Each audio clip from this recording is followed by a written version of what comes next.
MPV yang berharga lebih 1 juta ringgit, Lexus LM 500H version L tahun 2025. Bahagian dalam dilengkapi dengan full leather seat, memory seat kiri kanan. Untuk bahagian dashboard memang sangat kemas, ada head up display di depan.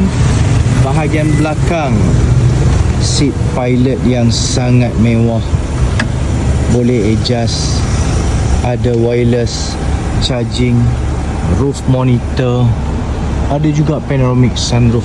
Yang ini 7-seater, memang sangat lawa. Engine 2.4 combine dengan electric motor, horsepower sekitar 360 lebih dengan torque 600 lebih. Memang sangat power, sesuai untuk bos-bos sekalian yang tengah mencari Lexus 7-seater. Kita ada ready stock tahun 2025. Harga baru sekitar 1.2 juta. Sekarang ni bawah 1 juta, dalam sekitar 600 lebih sahaja.